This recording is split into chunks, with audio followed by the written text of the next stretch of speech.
Welcome back, troops. Let's tab 59 and the second part of the Optelic 4 Iraq video. I've done one previously. Hopefully you've seen that one first. If you haven't, it'll make sense if you watch that one first before you watch this one.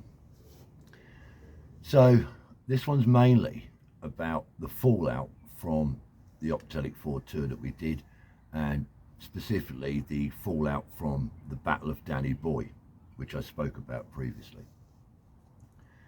So it's now 2014, 10 years basically after the Optelic 4 tour. It's 2014. Optelic 4 was 2004. It's 2014, and I can't remember the exact month now. I'm now posted to, I was medically downgraded because of my injuries from the Optelic 4 tour, and I'm stationed in Aldershot, and I'm working in a training team there. And I get called in by my then CO, and he said, "Mr. Potts are down." He said, "Do you know about the Battle of Danny Boy and what happened with the British? Was you involved in that?" And I said, "Well, I was the air operations." I said, "Well, there's some allegations been made against you and others," and basically it was things like disfigurement of the dead, murdering prisoners, mistreatment of prisoners, cutting parts off of prisoners. We were accused of all this.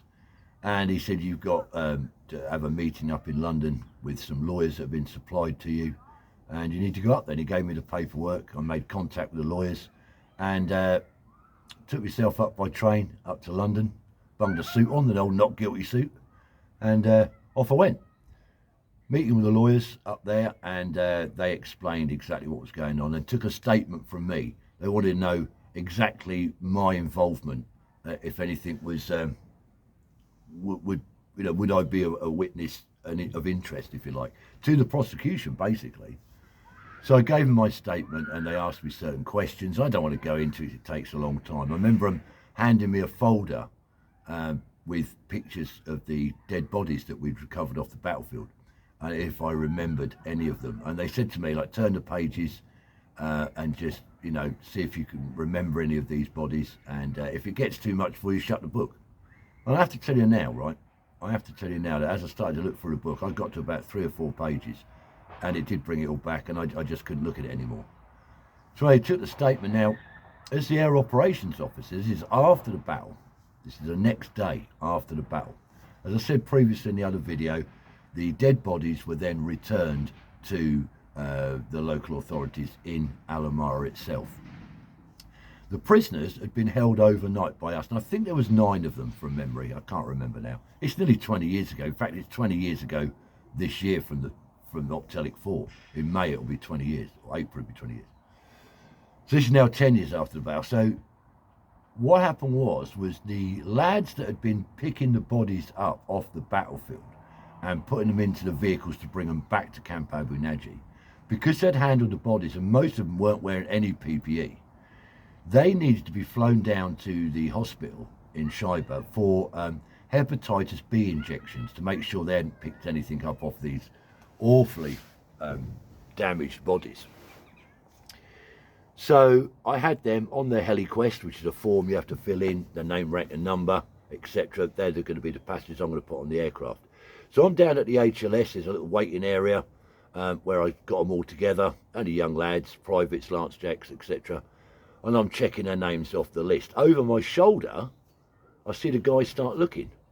So I look round, and walking down the road towards the helicopter was there, was the prisoners, the Iraqi prisoners. They were blindfolded and handcuffed and being escorted by some REME lads who were acting as the prisoner escorts.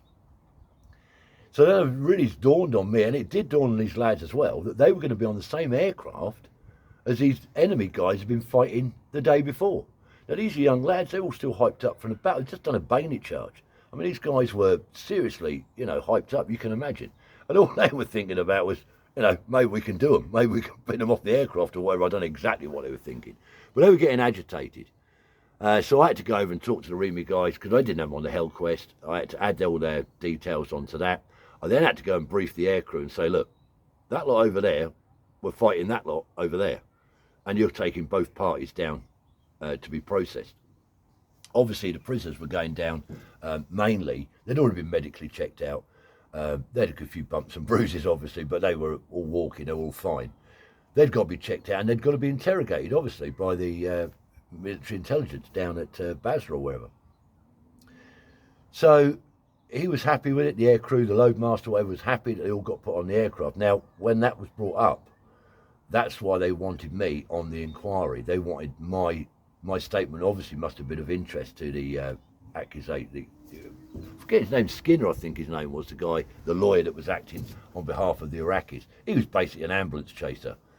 And as you know, if you read the books on it or you see the TV documentaries on it, you'll understand what I'm talking about. I don't want to go into it, it'd take too long.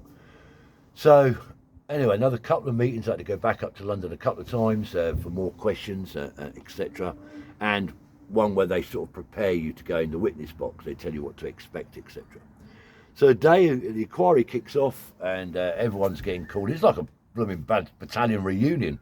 When I got up there on the actual day when I was going to be called as a witness, I was bumping into guys that I hadn't seen for 10 years or whatever, because I'd been out of the battalion. After that, I was downgraded, I'd gone.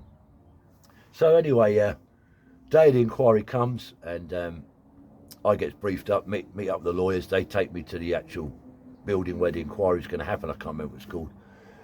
And you hang around in this sort of waiting area, waiting to be called, because you don't know how long each person's going to be in the witness box for. And you get sort of examined by, there's your lawyer that's looking after you. There's one for the MOD that sort of questions you. And then, of course, there's another set of legal people that on behalf of the inquiry guy that's running it. And then, of course, there's the Iraqi lawyer, Skinner's lot. And they question. So you've got 4 lots of interrogation, basically. And you're waiting there in this waiting room, and they're inside. Somebody's in there giving evidence. And there's a big plasma screen up on the wall in the waiting area. There's no volume on it, but you can see the sort of subtitles coming up. And you're watching it sort of live and seeing these other guys going through the mill, if you like. So that was quite, sort of a bit unnerving in a way, if I'm honest.